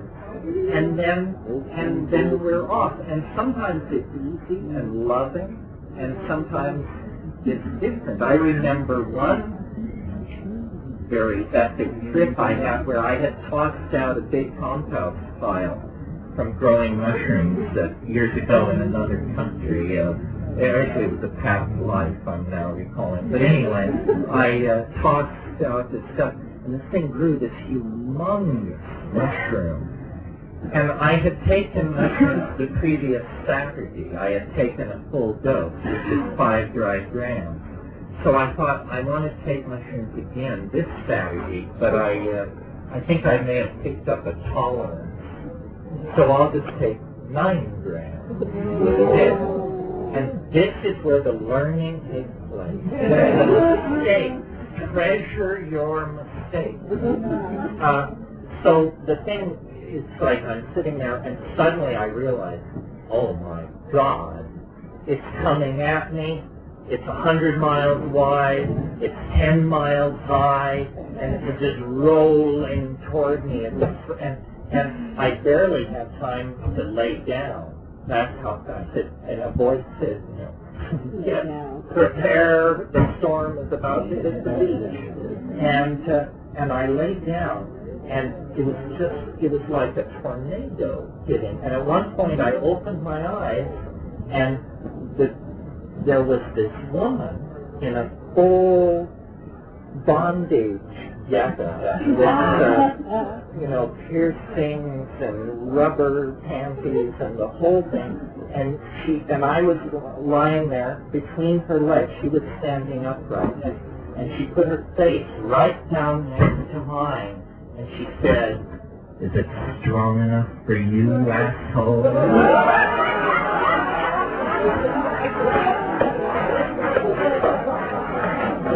which I replied, "Yes." And then she said, "They say it helps to close your eyes, cowboy."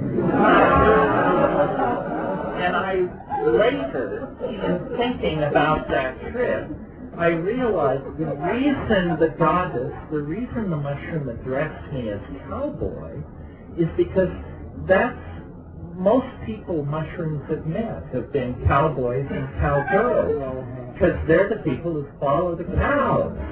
And most people have encountered this thing in the past. Maria Sabina, the mushroom shamaness of Oaxaca, claimed not to have been initiated.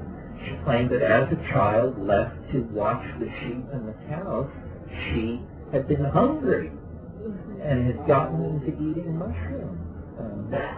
So I haven't lost my thread. This is a safety course. I haven't forgotten that. Once you get launched out in there, then there are tricks for navigation. And the two tricks that are indispensable, number one, I've already told you, have cannabis ready, because if you get into a place that you don't like, you can jet out of there by just taking a toke or two. The other thing is, if you get into a place you don't like, chant. Don't do what most honkies do, which is scrunch, assume the fetal position. I can stand this. How many hours is this going to Don't do that. Get up, take a breath, and belt it out. Drumming is good too. Drumming too, but I really think it's important to oxygenate your body. It's very important to move the breath through. And there are hard places. If there weren't hard places, people wouldn't be so terrified of this stuff. So when you get to a hard place, first of all, don't be an idiot. Don't abandon yourself to fear just because somebody puts something ugly in front of you. I mean, people put stuff that's ugly in front of you every day, and all you say is, yuck. So this also works there. There are strange places, and we each have our own private hells. I mean, there's a place I go to nearly on every ayahuasca trip that I call the meat walker. And, the less said about it, but every time I feel it begin to swerve, I say, uh-oh, trying to fire up a little sinfonia here. I've seen the no meat walkers. Yeah. I fast, I don't call it fasting, I just don't eat for 6 hours. Empty your stomach, and then the other thing is,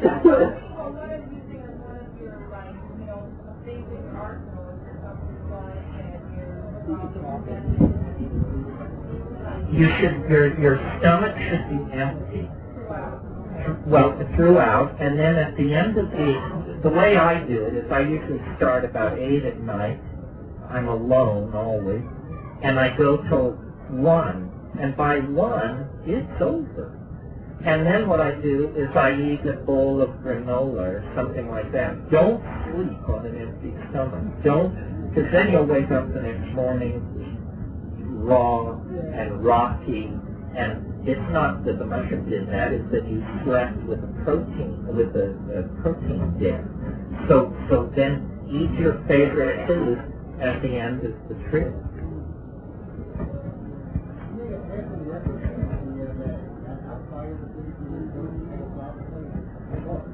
MDMA is a psychoside-amphetamine. And what are called empathogens. They're drugs which encourage exchange of feelings and that sort of thing. Under rare circumstances, you can squeeze a kind of wobbling hallucination out of it. But it's not, its purpose, I think, is different. It's for sorting out relationships, assisted psychotherapy, and having a good time. But it would be crazy to take MDMA as a hallucinogen because it's like entering a bicycle in a Ferrari race, you know. They're just much superior. And let me say about this, I mean, everything is my personal bias here. A lot of people have said you're a hallucination nut. You're obsessed with hallucination. I freely admit it. The reason I was underwhelmed by LSD, I mean, I liked it, and it was certainly engaging, and so, but I could never hallucinate the way I wanted to. I read Havelock Ellis. I wanted to see, you know, the phosphorescent palaces, the naked maidens, the silk brocades, the alien world, vision. And LSD, deep thoughts about things, funny ideas, strange experiences, hard to get vision until you smoke black Bombay hash or the top of the tip. That works. But I will defend my obsession with vision. I think the world wants to be seen. I think Blake was right that the divine imagination is something beheld. And for me, the visions are the proof that this is not my mind.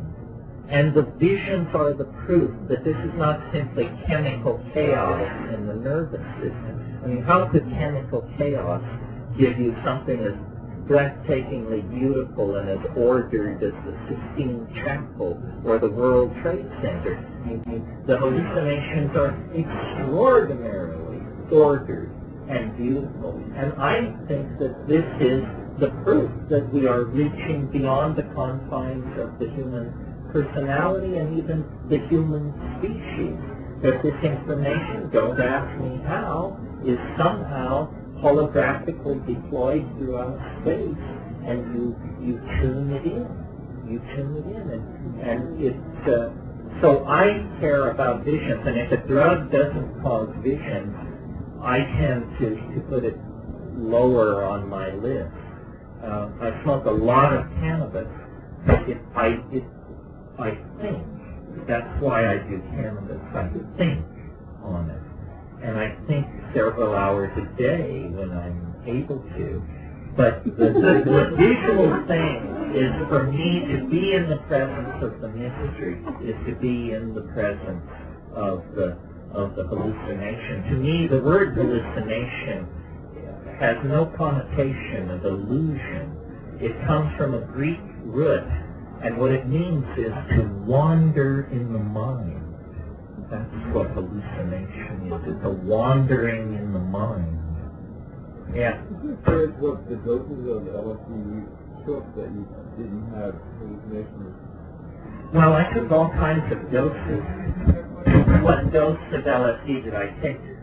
I should be clear what I mean. I mean, you get on LSD, even with eyes open, the little things that look like open fans that are going neat, neat, neat, neat, neat, neat, like wallpaper.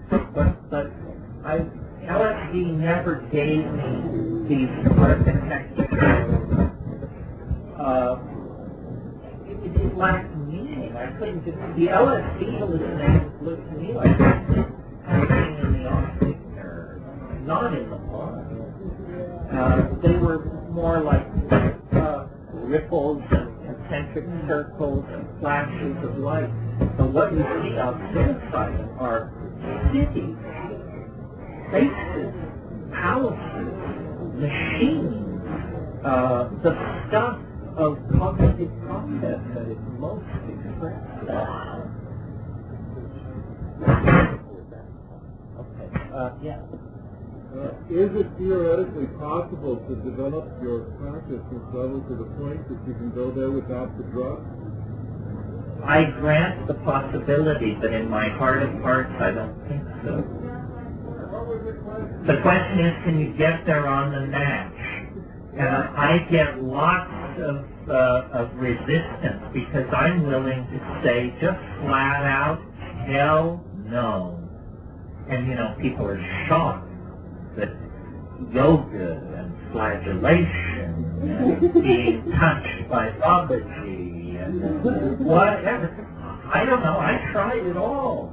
And the other thing is, what I'm talking about, you wouldn't want to happen on the match. These are states of serious discombobulation. These are not mood shifts or attitudes we're talking about. I mean, if I woke up and I could do it on the match, my first phone call would be to my friend Ralph Metzner, who's a shrink. And I said, Ralph, we got a problem here. If I may, and again, I'm a guest here. I don't know even who's here or who I'm insulting, but let me unburden myself on this subject. Van Morrison put it very, very well.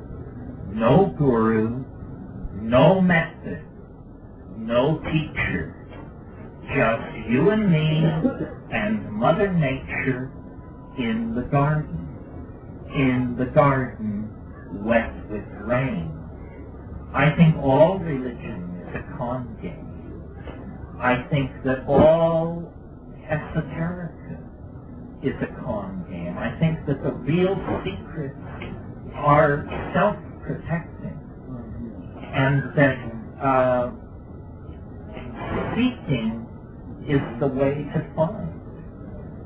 And take yourself more seriously. You are the vessel, the stage, and the theater of your transformation. The mushroom was very explicit on this point to me once. It said, and I quote, for one human being to seek enlightenment from another is like a grain of sand on the beach seeking enlightenment from another grain of sand. And my interpretation of that is that we're all as good as the best among us. There is no hierarchy among human beings. If you've got the chromosomes, you're into the game. And the task then is to accentuate primary experience, the here and now. Teachings which come from far away, unsubstantiated rumors that circulate among the people. Magicians have always worked the marketplace. It's older than Ur. But this kind of mystery is absolutely authentic, and having once found it, I stopped searching for other authentic mysteries. So I don't know what lies behind the deeper levels of the Kalachakra Tantra. I don't know what lies behind the inner secrets of the Lion Kahuna. But I do know that this one thing fulfills the bill. It's real, and you only need one doorway to enter into the palace of the kingdom. So why obsess about numbering doorways? That doesn't seem to be the way we go. Yeah.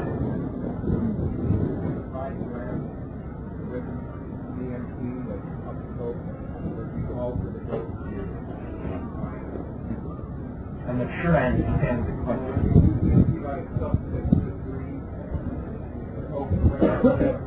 Yeah.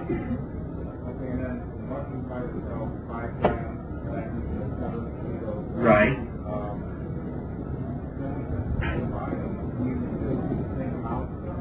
I've actually never combined the DMT and psilocybin. I have smoked DMT at the top of an LSD trip. That's a young man's game, believe it or not. If you're interested in that, hurry up. It's like climbing the Matterhorn. What happened to me, well, I did it several times, but I'll tell you a story just for your edification, maybe, but amusement perhaps. I once, and noticing these, was a landlord in Berkeley many years ago. And, okay, that's sufficient. Everybody left one Easter vacation or Thanksgiving vacation, and so I decided I would do this acid trip. I'd been planning to smoke DMT at the top of the trip. And so I did, and I had this very long, involved DMT trip, and the elves and all. It was just totally out of control. And at the very height of this thing, this woman who I rented to upstairs, who I thought had gone home to Minneapolis, came back and arrived by cab and came pounding up the stairs with these 2 suitcases, let herself into the house, and ran around to my bedroom door and beat on the door. And you know, you don't know me that well, but if I'm 500 miles up the Jungle River smoking a joint and a stick cracks 50 feet away, the first thing I do is hide the joint. I'm a very paranoid person. So being, you know, on 500 mics of acid, smoking DMT, and suddenly having this moment, and I literally, I had like some kind of a coronary, and I leaped off my bed, and I landed on my feet. And, you know, if you want, you may try this. Something about this enormous flash of adrenaline added into the DMT, added in to this sudden, incredible physical exertion. It was as though I ripped the membrane. I ripped the membrane, and I was now standing in my room, but I had dragged this trip through with me, and the room was full of elves, ricocheting off the floor, and I had them, they were hanging on me like weasels, and I was turning me around in the room, and also, simultaneously, one of these machines had been dragged through into my bedroom at the same time. It was like about the size, well, like this. And it had all kinds, it was faceted and opalescent and glassy and strange. But what was important about it was it had a kind of a faceted top on it that was clicking, going. And every time it would click, it would launch a small plastic chip across the room that had an alien letter written on it. And these little plastic chips were ricocheting off the wall and piling up, and I was standing appalled, looking at this situation, and then Rosemary slams on the door again. So I stagger over to the door, which was a sliding wooden door, and I just threw it open, and I looked at her and said, "Bibi,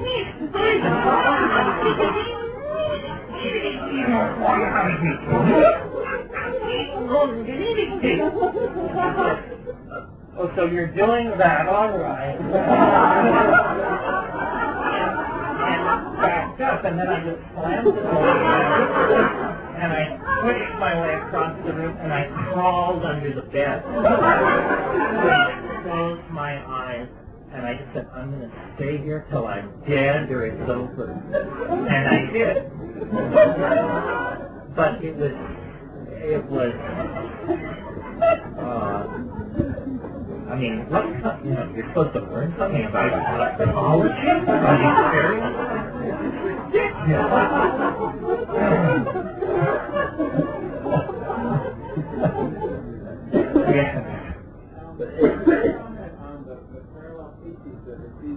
special plans to do studies that are at the origins of language, the origins of mythology, the origins of religion. Well, this thing which I've done several times this afternoon in various states, this language thing, that's glossolalia, and it's called speaking in tongues. But the good news is the fundies don't have any kind of monopoly on this.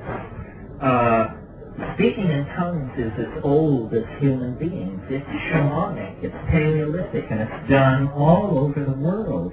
And I think that, well, psilocybin will induce it spontaneously. And I think, to add to my little scenario yesterday about hunting, fucking, and tripping, we could also add in there, and talking. Probably long before the invention of what we call meaning, people amuse each other with funny noises. People would say, like that, and somebody else would do it. And so being physiologically set up for the production of small mouth noises, notice that language is a very primitive form of telepathy. Because here's how it works. I have an idea. I look in my dictionary. I translate the idea into what we call English. I then move my lips and throat muscles and aspirate in a certain way, and I send an acoustical pressure wave across space, which enters into the holes on the side of your head. Your brain reconstructs this acoustical wave and tries to match the incoming pattern against an inferior dictionary, which has been learned. Now, if your dictionary and my dictionary are congruent, lo and behold, you can reconstruct my thought in your mind. Now, if the thought is something fairly straightforward, like please shut the door, ambiguity doesn't enter. But notice that one of the most uncool things we can do with each other is to say to somebody, would you mind explaining me what it was that you just said? You know? Or would you mind explaining to me what it was that I just said? And then they say, oh shit, now the cover is blown, you know. I haven't the faintest idea. We've been winning. So language, spoken language, small mouth noises, is a very imperfect way of communicating. This is why I think that the visual initiation in the DMT is they taught us language. This is not the first initiation from the elves. The first initiation occurred 100,000 years ago. The second initiation is occurring now. First, they gave us language. Now they're going to show us how to make that language visible. And you see, if you and I both read the same page of a book, we can then have an enormous argument about what's written there. But if you and I both step into a place where a piece of sculpture is being exhibited, we may argue about what the piece of sculpture means, but we agree what it is. We see it. We see it. And when we communicate with each other and understand each other, we instinctively reach for visual metaphors. I see what you mean. Look here, fella. She painted a picture. His words were so beautiful. It means that we really associate meaning with seeing something. And I believe that we're on the brink of a transformation of how we communicate with each other. And I don't know whether we're going to require a prosthesis that is electronic or something like that, or whether we can invent drugs which will allow us the cerebral cortex to switch It's linguistic analysis from the audio channel to the visual channel. It's very suggestive that these tryptamines are in the two parts of the brain. And I think that we're on the brink of transforming our ability to communicate. Yeah. It seems to me, and I'm not really making a claim, but what I've done a lot of stuff about DMT, and maybe I've done it, but I think I'm getting DMT.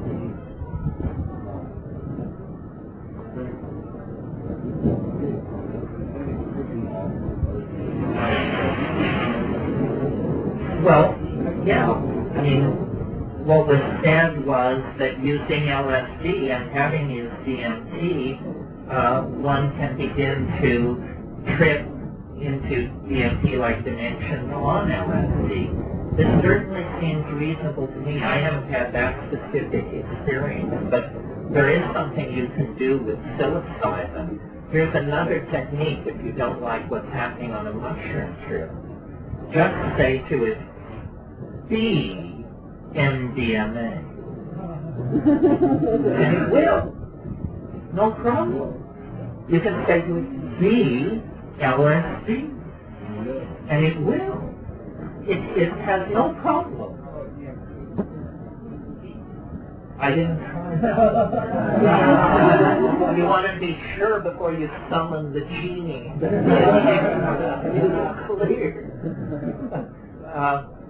Let me say one more thing about this language thing, because I think nature is always our model. No matter how deep into technology we go, nature will provide non-toxic models. Well, it just so happens that in this area of communication, nature has provided a wonderful non-toxic model, and that is the way in which squids and octopi communicate. Squids and octopi, as you know from watching far too much TV, can change color. But you may think this is camouflage. It's not camouflage. Octopi change color in order to communicate. Octopi don't generate language. They are language. Think of an octopus. Its soft body. It can fold and unfold itself like a dancer and expose various parts of its body very rapidly. It also can make its body tissue smooth and rubbery or rugose and rough. And it can undergo all these color changes, splotches, stripes, spreading pastel, so forth and so on. These behaviors of the octopus are under the genetic control of its linguistic intentionality. It doesn't make words, it becomes words. And when one octopus encounters another, by the mere act of beholding each other, they say, aha, you haven't eaten recently, you're having too much sex, you've been traveling, and so forth and so on. The octopus becomes its thought. It wears language on its surface, the way we wear our clothing. And this system of communication is so important to the octopus that those species that have evolved into the very deep parts of the ocean, so-called abyssal octopi, where no light ever reaches, have evolved phosphorescent organs all over their bodies and eyelid-like membranes all over their bodies, so that in the absolute darkness of the abyssal ocean, they communicate by flashing grammar and syntax to each other across the abyssal depth. They are free in the imagination, and I think this is where we're headed. We are going to make that model of communication our model. Psychedelics, technology, and visionary magic will show how this can be done. We do that now. We blush and we breathe. No, you're right. The human face is like this.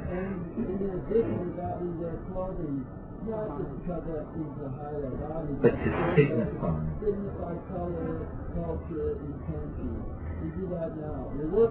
That's right. You see, no other animal has a face. A face is like a little piece of squid skin that we're wearing, where we can transmit all of these. Once I was in India and I was cornered. This guy, I was loaded actually on mescaline, and this guy swam aboard my houseboat. And normally I just would run these guys off because they were thieves and beggars. But I was so loaded, so I couldn't do anything but sit there. And this guy came up to me and sat down across from